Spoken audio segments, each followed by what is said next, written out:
Hello बच्चों, let's see this question. The question says, which group of atoms have nearly same atomic radius? यानी कि नीचे दिए गए जितने भी ऑप्शन हैं इसमें से कौन से ऑप्शन में जो एटम्स हैं उनके जो एटॉमिक रेडियाई है वो सेम होंगे यानी कि कांस्टेंट होंगे। तो चलिए लोग चेक करते हैं कि कौन से सेट्स ऑफ एलिमेंट का एटॉमिक रेडियस सेम है। तो यदि हम लोग फर्स्ट ऑप्शन की बात करें तो जो फर्स्ट ऑप्शन में जितने एलिमेंट हैं वो मेरे किसके हैं, अल्कली मेटल के हैं, potassium, chlorine, rubidium and caesium. तो यहाँ पर हम लोग क्या देखते हैं कि जब हम लोग क्या करते हैं ग्रुप से नीचे की ओर आते हैं यानी कि टॉप से बॉटम की ओर आते हैं तो हमारा जो एटॉमिक रेडियस जो होता है ना, हमारा क्या होता है एटॉमिक रेडियस जो होता है वो इंक्रीज कर जाता है। एटॉमिक रेडियस क्या करता है, इंक्रीज कर जाता है, इंक्रीज कर जाता है। क्यों इंक्रीज करता है, क्योंकि जैसे हम लोग ऊपर से नीचे की ओर आते हैं यानी कि टॉप से बॉटम की ओर आते हैं एलिमेंट में क्या होता है एक्स्ट्रा सेल ऐड होता चला जाता है जिसके वजह से न्यूक्लियस और आउटर मोस्ट इलेक्ट्रॉन के बीच में, आउटर मोस्ट जो सेल है उस पर जो इलेक्ट्रॉन है उसके बीच में क्या होता है अट्रैक्टिव फोर्स कम हो जाता है जिसकी वजह से साइज बड़ा हो जाता है। तो ये ऑप्शन हमारा क्या हो गया, गलत हो गया, क्योंकि इसका साइज क्या कर रहा है यहाँ पर इंक्रीज कर रहा है यानी कि सेम नहीं है।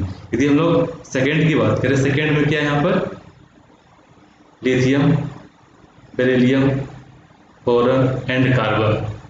तो हम लोग क्या करते हैं पीरियोडिक टेबल में जब लेफ्ट से राइट की ओर जाते हैं तो क्या होता है एटॉमिक साइज डिक्रीज कर हो जाता है। एटॉमिक रेडियस क्या होता है डिक्रीज हो जाता है। एटॉमिक रेडियस क्या हो जाता है डिक्रीजेस यानी कि छोटा हो जाता है। क्यों होता है, क्योंकि हम जानते हैं कि लेफ्ट से राइट की ओर जाते हैं तो वहाँ पे क्या होता है नंबर ऑफ इलेक्ट्रॉन्स बढ़ते चले जाते हैं जिसके चलते क्या होता है न्यूक्लियस और आउटर मोस्ट इलेक्ट्रॉन के बीच में अट्रैक्शन फोर्स अधिक हो जाता है। जब अट्रैक्शन फोर्स अधिक होता है कहने का मतलब इफेक्टिव न्यूक्लियर चार्ज हमको अधिक हो गया और साइज हमारा छोटा हो गया। तो बेसिकली यहाँ पर जो साइज होता है वो इस ट्रेंड को नहीं हमारे यानी कि कहते हैं ये जो मेरा बेरिलियम है उसका जो साइज होता है वो बोरॉन से क्या होता है छोटा होता है यानी कि इसका साइज यहाँ पे ये आएगा है ना, क्योंकि इसका जो इलेक्ट्रॉनिक कॉन्फ़िगरेशन है वो सिमेट्रिकल होता है इस वजह से। अब हम लोग यहाँ देख लिए क्या कि इसका भी जो एटॉमिक रेडियस है वो भी सेम नहीं है यानी कि कांस्टेंट नहीं है। अब हम बात करते हैं थर्ड वाले में। थर्ड में क्या है, यहाँ पे थर्ड में क्या देख रहे हैं, यदि हम थर्ड को देखें तो थर्ड यहाँ पे है फेरिक, कोबाल्ट एंड निकेल। तो ये जो ग्रुप है एलिमेंट का ये जो है बेसिकली थ्री डी सीरीज का ये एलिमेंट है, 3D सीरीज का एलिमेंट है। तो यहाँ पे इसका कॉन्फ़िगरेशन की यदि हम लोग बात कर लें तो कॉन्फ़िगरेशन यदि हम लोग देखें तो बेसिकली इसका जो आउटर मोस्ट इलेक्ट्रॉनिक कॉन्फ़िगरेशन क्या होता है देखें तो सॉरी यहाँ पे डी होगा,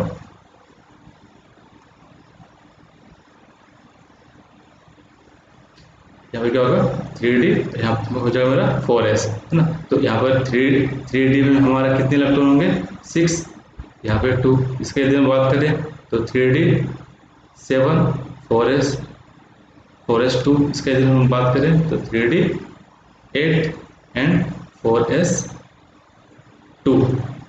तो इसके इलेक्ट्रॉनिक कॉन्फ़िगरेशन होंगे क्योंकि हम लोग पता है कि ये सभी 3D सीरीज के एलिमेंट है।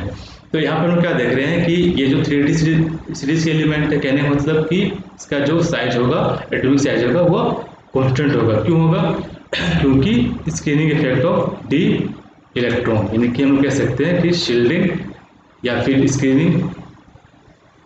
स्क्रीनिंग दोनों में किसी को लिख सकते हैं।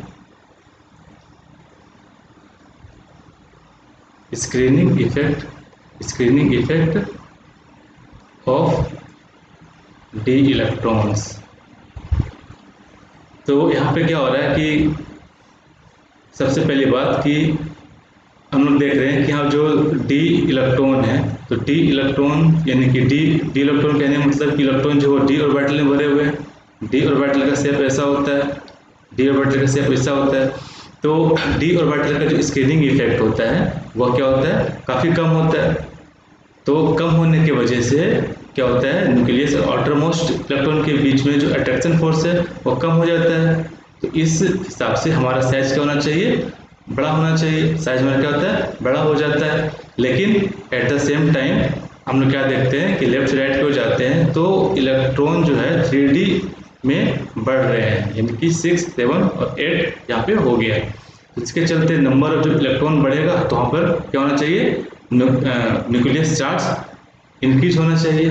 न्यूक्लियस चार्ज यहाँ पे क्या होना चाहिए, इंक्रीज होना चाहिए। तो यहाँ पे क्या हो रहा है, नंबर ऑफ इलेक्ट्रॉन बढ़ रहे हैं तो साथ साथ में क्या है, न्यूक्लियस चार्ज भी बढ़ रहा है। लेकिन यहाँ पे डी इलेक्ट्रॉन के कारण जो स्क्रीनिंग इफेक्ट था वो कम था, यानी कि साइज यहाँ पर बड़ा हो रहा है ना। साइज यानी बड़ा हो रहा है, कहने मतलब स्क्रीनिंग इफेक्ट यहाँ पर डिक्रीज कर रहे हैं और इफेक्टिव न्यूक्लियर चार्ज यहाँ पे क्या हो रहा है, इंक्रीज कर रहा है। यानी कि ये दूसरे एक को क्या कर रहे हैं, कैंसिल आउट कर रहे हैं, यानी कि एक दूसरे को न्यूट्रलाइज कर दे रहे हैं। जिसके चलते साइज हमारा क्या हो जा रहा है, यहाँ पर जो एटॉमिक साइज हो रहा है वह एटॉमिक रेडियस जो है वो क्या हो रहा है, कॉन्स्टेंट हो जा रहा है। कहने का मतलब कि एटॉमिक रेडियस जो है हमारा वो सेम हो जा रहा है। अब हम बात करते हैं 4 वाले में, तो हमारा ऑप्शन तो हमें मिल गया, थर्ड ऑप्शन है। अब 4 को चेक कर लेते हैं। 4 में क्या है, हेलोजन है। तो हम लोग जब यहाँ से क्या करते हैं, हेलोजन से नीचे की ओर आते हैं, यानी कि जब टॉप से बॉटम की ओर आते हैं तो क्या होता है, वहाँ पर एक्स्ट्रा सेल ऐड हो रहा है, जिसके चलते साइज यहाँ पे इंक्रीज कर रहा है। कहने मतलब ये यहाँ पर जो एटॉमिक साइज होगा वह यहाँ पे सेम नहीं हो रहा है, क्योंकि यहाँ पर इंक्रीज कर रहा है। तो हमारा जो करेक्ट आंसर होगा वो आंसर क्या होगा, हमारा 3 होगा, क्योंकि फेरिक कोबाल्ट निकल का जो एटॉमिक रेडियस होता है वो नियरली सेम होता है due to screening effect of d electron and increased nuclear charge. इसके वजह से हमारा क्या होता है, साइज कांस्टेंट हो जाता है। तो हमारा जो करेक्ट आंसर होगा वो आंसर क्या होगा, 3। Hope you understood it well. Best of luck.